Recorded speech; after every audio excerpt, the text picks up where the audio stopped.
This once mighty empire, degraded over time, is now only a few islands fighting for survival.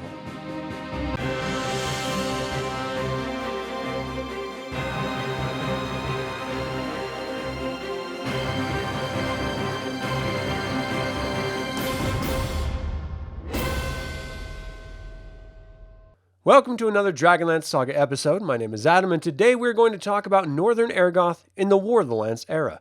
I'd like to take a moment and thank the DL Saga members and invite you to consider becoming a member by visiting the link in the description below. You can even pick up DragonLance gaming materials using my affiliate links. I'm referencing the Atlas of the Dragonlance World, Tales of the Lance box set, and the War of the Lance sourcebook for this information. If I leave anything out or misspeak, please leave a comment below. You have to travel west of mainland Ansalon to find Northern Ergoth. It features a massive mountain range which runs northwest to southeast, dividing the island in half. But there are 5 distinct realms herein. To the west is what remains of the mighty empire of Ergoth. It features grassy plains which run up against the mountains. To the north is the lands of Ogaral, with its poor drainage and muddy fields and bogs. It's believed to be home to many tribes of troll. The far north is the realm of the sea barbarians, known as the Ackalites, who have long ago deforested the territory. The east is the Kender nation of Hylo, covered in lush forests featuring a wide variety of food and medicinal plants. These are some of the oldest forests on all of Ansalon. To the south of the island, you will find hilly deserts with scrub and sage. It is the realm of goblins, who live a surprisingly peaceful existence here. This area is avoided by humans in Kender primarily, even though there are old human settlements and ruins buried beneath the sands. Northern Ergoth has relatively mild summers, lasting from Corrige to Riorksmont, and its winter seasons run from Phoenix to Chiselmont. It's the currents which run from the southern Syrian Sea which cool the island throughout the summer months and ultimately moderate the worst winter weather. The sea itself brings in heavy vernal thunder showers and seasonally thick snowfall. The only exception is the southern area of the island, which is protected largely from the ocean's breezes, hence the land being green and lush. In this War of the Lance era, Northern Ergoth is ruled by Emperor Mercadior, a position that is a holdover from Ergoth's dynastic glory days before the Third Dragon War. He oversees Ergoth's Senate, which governs the empire.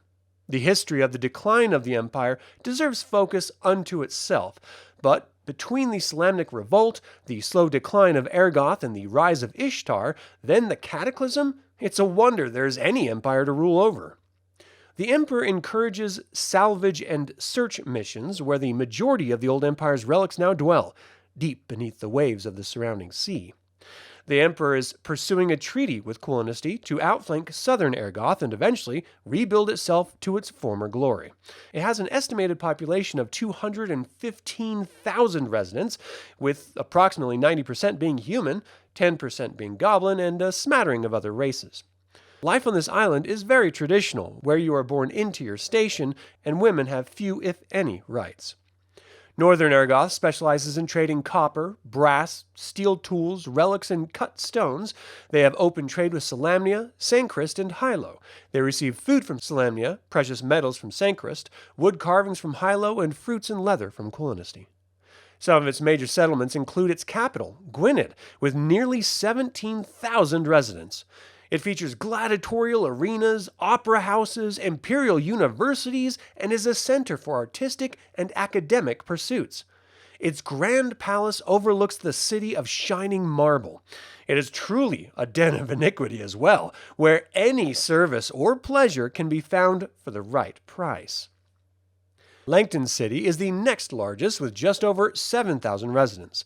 It is fortified, standing at the only fordable section of the Dermount River. It features the renowned Bard College of Ergoth and is a center of trade. There are rumors that the headquarters of the Ergothian Thieves Guild resides here as well. Gulfport, with its over 4,000 residents, lies north of Gwynedd along the coast. It is the largest merchant center on the island, where the bulk of the Imperial fleet resides. It's also known to be where one may find the finest metalworkers and weaponsmiths. The small town of Manic has over 1,000 residents. It is located on the southern coast and is the capital of Siket Hul. It was gifted to the goblins by the Empire for their service against the Slamniks. It may be the only location where you find civilized goblins. It's also a favorite port for merchants in Kender who prefer to avoid the pretentious Ergothians.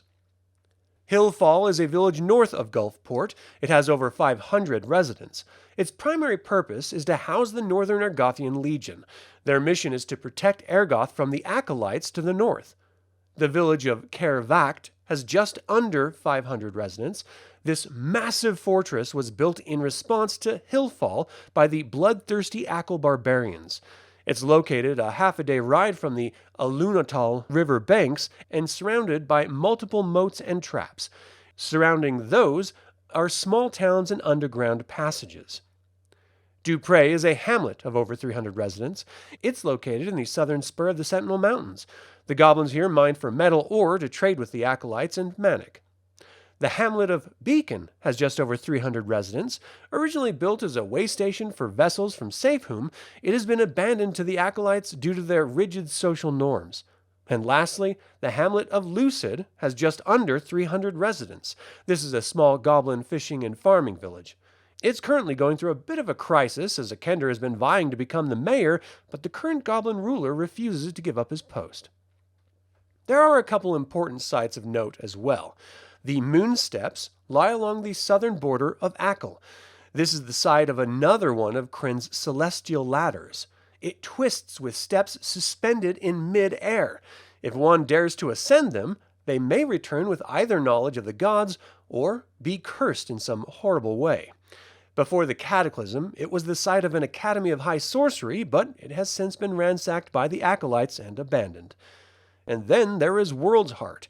This massive stone is located in the northern Sentinel Mountains within ancient ogre ruins. It's believed to be the location where Ackal Ergot received his vision of building the glorious empire of Ergoth. It resides in an ancient arena and glows with a steady rhythm, much like a heartbeat. It is immune to erosion and remains as pure as when it was first touched by Ackal. Pilgrims have visited this location for generations, but the Acolytes put an end to all that. It is now used as a place for intertribal meetings. Northern Ergoth is a place of great history. You may visit ancient ogre ruins, ancient Ergothian sites, dive deep into its surrounding oceans for treasure, or delve into its underground catacombs. Because it's separated from the mainland, it's saved from the brunt of the war efforts and ripe for your home campaign to explore. And that is all I have to say about Northern Ergoth in the War of the Lance era. What do you think of the Empire of Ergoth? How about the fundamentalist Ackalites?